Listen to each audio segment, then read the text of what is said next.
On a beautiful day in mid-19th century Louisiana, the Valmonds, who were an established wealthy and white family, found a baby in the shadow of the stone pillar at the gate of their plantation. The shadow symbolizes the uncertainty of her origins, for they are unknown. Madame Valmond grew very attached to the child.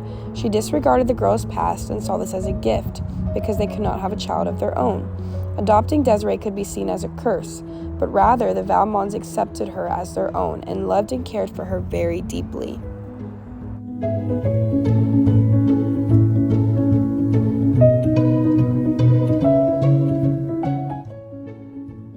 Desiree grew up to be the pride and joy of the Valmonds. She became beautiful, kind, and loving.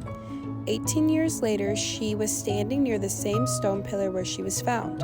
When Armand rode by, he fell in love with her at first sight. He had known Desiree for years, since he had moved from Paris at the age of 8 after his French mother passed away. At that moment, he loved Desiree passionately and would not take no for an answer. Armand's rule has been very different than his father's. Young Armand is strict and cruel to his slaves, unlike his mother, who is joyful and shown kindness to them. Armand viewed his slaves as only property and believed they deserved zero respect, for they were nothing to him. Madame Valmond walks to the neighboring plantation to visit her adopted daughter Desiree and her daughter's new baby. She reflects that it seems just yesterday that her grown daughter was a baby herself. She arrives at Lambry and shivers, as she always does. The house seems to be sad and lack gentle care.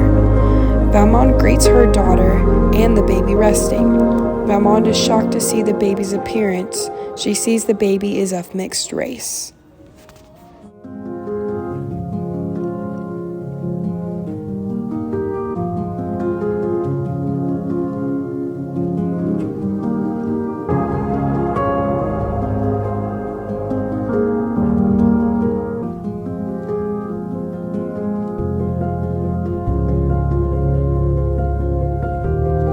Armand has not punished any of his slaves since the baby's birth. Desiree says that one of the slaves pretended to be injured to avoid work, and that Armand only laughed and called him a scamp. Marriage and fatherhood has changed Armand for the better. Time passes one day when the baby is 3 months old. Desiree wakes up in the morning with the feeling that her sense of peace will not last. She has noticed the suspicious moods of the slaves as well, and the unusual visits from the neighbors. Then Armand undergoes a dramatic change. He no longer looks at Desiree directly and goes out of his way to avoid her. Desiree pleads with Armand and grabs his wrist, pointing out that her skin is fair and even whiter than his own. Armand responds bitterly.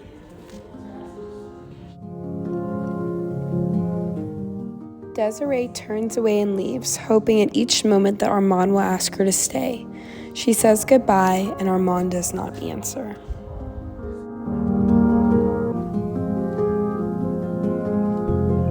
It is October, and the slaves are harvesting the cotton fields. Desiree is wearing a thin white dress and slippers. She disappears into the bayou with her baby to never be seen again.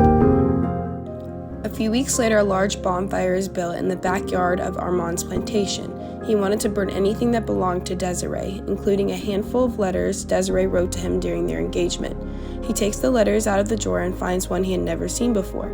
The letter is written by Armand's mother to his father, thanking him for never telling their only son that she is the race that he hates so much.